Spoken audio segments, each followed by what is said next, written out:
اعوذ باللہ من الشیطان الرجیم بسم اللہ الرحمن الرحیم وجعلنا الليل والنهار آيتين فمحونا آية الليل وجعلنا آية النهار مبصرة لتبتغوا فضلا من ربكم ولتعلموا عدد السنين والحساب وَكُلَّ شَيْءٍ فَصَّلْنَاهُ تَفْصِيلًا۔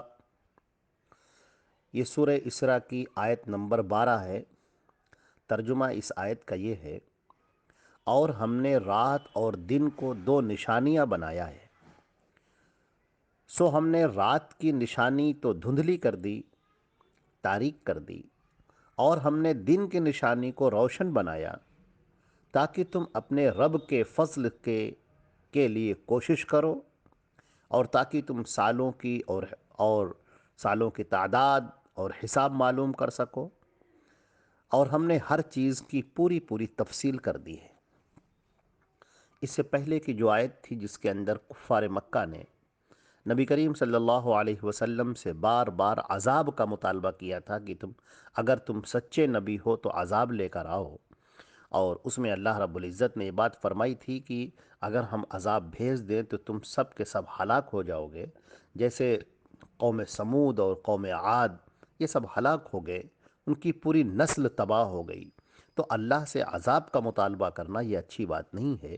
اللہ سے خیر کا مطالبہ کرو، اچھی چیزیں مانگو، اپنی زندگی کی بہتری کے لیے جو چیزیں ہیں وہ طلب کرو۔ اس کے بعد یہ جو آیت ہے، اس آیت کے اندر اللہ رب العزت نے یہ بات ارشاد فرمائی کہ تم ایک نبی کے سچے ہونے کے لیے، نبی کی باتوں کو سچ جاننے کے لیے کیا ضروری ہے کہ عذاب ہی آئے تمہارے اوپر؟ اللہ کے کلام کو اگر تمہیں برحق جاننا ہے، اللہ رب العزت کی معرفت اگر حاصل کرنی ہے تمہیں، تو پھر اس کی نشانیوں پر غور کرو، اپنے چاروں طرف تم نگاہیں دوڑاؤ، اپنے آپ پر غور کرو، آسمان پر غور کرو، زمین پر غور کرو، زمین سے نکلتے ہوئے غلوں پر غور کرو، درختوں پر غور کرو، پھلوں پر غور کرو۔ تم دیکھو گے کہ اللہ کی نشانیاں، اس کی قدرت کی نشانیاں چاروں طرف بکھری ہوئی ہیں۔ وہ اللہ ہے، وہ قادر مطلق ہے، وہ شہنشاہ ہے، وہ بلندیوں سے بلند ہے، وہ عظمتوں کو عطا کرنے والا ہے، ہر شے پر قادر ہے، وہی سارے فیصلے کرنے والا ہے۔ اللہ تعالیٰ نے فرمایا کہ تم ذرا رات اور دن پر دیکھو، یہ دو نشانیاں ہیں، یہ رات اور یہ دن، تم اس کے اوپر غور کرو اور اس نشانی کو دیکھو کہ رات کو ہم نے تاریک کر دیا ہے اور دن کو ہم نے روشن کر دیا ہے۔ دن اس لیے روشن ہے تاکہ تم اللہ کا رزق تلاش کر سکو، اس میں تم دوڑو دھوپو، اور رات کو اس لیے بنایا گیا ہے تاکہ تم اس میں آرام کرو۔ اور رات اور دن کی یہ نشانیاں اس لیے ہیں تاکہ تم سالوں کا حساب لگا سکو۔ یہ جو دن اور رات ہیں، اسی کی وجہ سے گھنٹے بنتے ہیں، دن بنتے ہیں، ہفتے بنتے ہیں، سال بنتے ہیں۔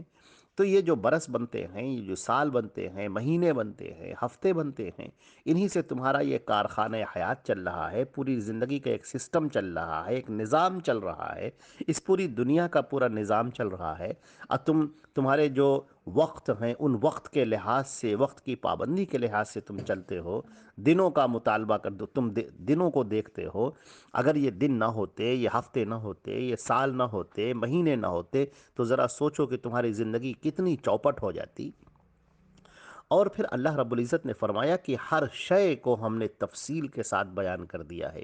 یہ جو کتاب ہے، یہ جو قرآن پاک ہے، اس کے اندر تمہیں چیزیں ملیں گی، تمہاری زندگی کا سامان ملے گا۔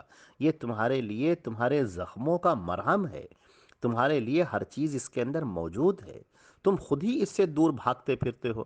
تمہاری مثال تو اس طرح سے ہے جیسے کوئی بیمار تو ہے، اور بہت بیمار ہے اور بہت پریشان ہے، لیکن وہ ڈاکٹر کے پاس نہیں جاتا ہے اور ادھر ادھر بھاگا پھرتا ہے۔ کہیں ہوٹل پر بیٹھتا ہے، کہیں پرچون کی دکان پر بیٹھتا ہے، کہیں نائی کی دکان پر بیٹھتا ہے، اور کہیں اور جا کر سڑک کے کنارے بیٹھ جاتا ہے، لیکن ڈاکٹر کی دکان پر نہیں جاتا۔ تو تمہارا جو علاج ہے، تمہاری روحوں کے لیے جو شفا ہے، جو روح کے لیے جو غذا ہے، اور تم کو جس چیز کی تلاش ہے، تمہیں جو سکون کی تلاش ہے، تمہارے سوالوں کے جو جوابات ہیں، تمہارے ذہن کا جو سکون ہے، تمہیں اپنے رب سے جو معرفت حاصل کرنی ہے، اپنے رب کو جو تمہیں پانا ہے، اپنے رب کی جو تمہیں معرفت حاصل کرنی ہے، وہ سب کا سب قرآن پاک میں ہے۔ نبی مصطفیٰ حضرت محمد مصطفیٰ صلی اللہ علیہ وسلم کی پیاری احادیث میں ہے، احادیث صحیحہ میں، جو صحیح احادیث ہیں اس میں موجود ہے۔ لیکن افسوس یہ ہے کہ تم بھاگے ہوئے پھرتے ہو، تم قرآن پاک سے دور بھاگتے ہو، تم احادیث رسول صلی اللہ علیہ وسلم سے دور بھاگتے ہو، تو تمہاری زندگی کا یہ مسئلہ حل کیسے ہوگا؟ تم اسی طرح سرگردہ رہو گے، پریشان رہو گے، ادھر ادھر اپنا سر ٹکراتے رہو گے، اور بالآخر موت تمہارا خاتمہ کر دے گی، اور اس وقت موت کے بعد جو حسرت ہوگی، جو افسوس ہوگی، وہ بہت زیادہ ہوگی۔ تو ان چیزوں پر تم غور کرو، رات اور دن پر غور کرو، اللہ کی بنائی ہوئی ان نشانیوں پر غور کرو، تب تمہیں نظر آئے گا کہ کس طریقے سے انسان رات میں سکون حاصل کرتا ہے، رات کو تاریک اور پرسکون بنایا ہے تاکہ تم دن کے تھکے ماندے آرام کر کے چپ چاپ سو جاؤ، اور دن جب ہو تو اس میں چاق و چوبند ہو جاؤ، اور پھر اپنی معاش کے لیے، سرگرمیوں کے لیے نکل پڑو، اللہ کے رزق کو طلب کرو، تمہارے پروردگار نے اس کو روشن بنایا ہے۔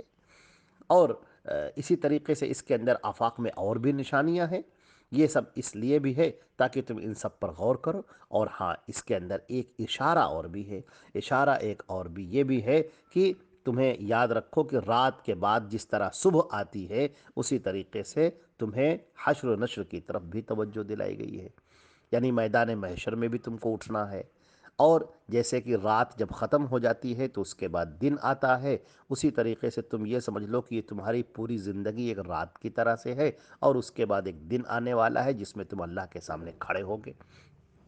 تو اللہ کے سامنے حساب دینے کو، اللہ کے سامنے کھڑے ہونے کو کبھی مت بھولو، اور اللہ رب العزت کی ان کی نشانیوں پر غور کرو، ان کی قدرت پر غور کرو، خود اپنے آپ پر غور کرو کہ تم بول رہے ہو، یہ بولنے کی طاقت کہاں سے آئی؟ یہ قوت کہاں سے آئی؟ یہ سوچنے کی طاقت کہاں سے آئی؟ دیکھنے کی طاقت، سننے کی طاقت، چھونے کی طاقت، تمہارے دل کے اندر یہ جو دھڑکتا ہوا دل ہے، اور تمہارا دماغ جو یہ کام کر رہا ہے، تمہاری رگوں میں جو یہ خون دوڑ رہا ہے، یہ سب کون کرنے والا ہے؟ کس نے دوڑایا ہے؟ اور کون ہے جو اچانک روح کو کھینچ لیتا ہے اور انسان گر جاتا ہے؟ بڑے سے بڑا پہلوان وہ زمین پر گر جاتا ہے، وہ اپنے ہاتھ پیر بھی نہیں ہلا سکتا، کچھ بھی نہیں کر سکتا۔ تو یہ قوت اور طاقت کس کے پاس ہے؟ وہ اللہ کے پاس ہے، اللہ جل جلالہ جل شانہ کے پاس ہے۔ اس نے تمہارے اوپر انعام کیا ہے، تم کو یہ زندگی دی ہے تاکہ تم اللہ کی معرفت کو حاصل کرو، اور اللہ رب العزت کے احکام پر عمل کرو، اور یہ دنیا بھی تمہاری اچھی ہو، اور مرنے کے بعد کی زندگی بھی تمہاری اچھی ہو۔ اور اگر تم نے اللہ کو نہ پہچانا، اللہ پر اور اس کے رسول پر تم ایمان نہ لائے، اس کے بھیجے ہوئے نبی کی باتوں کو تم نے سنا ہی نہیں، اس کے بھیجے ہوئے نبی کی باتوں پر تم نے کان دھرا ہی نہیں، تو پھر یقین رکھو کہ تمہارے لیے سوائے افسوس کے، حسرت کے، ندامت کے، پریشانی کے اور کچھ نہیں ہے۔ تو اس بات پر غور کرو، اللہ رب العزت ہمیں اور آپ کو عمل کرنے کی توفیق عطا فرمائے۔ وآخر دعوانا الحمدللہ رب العالمین۔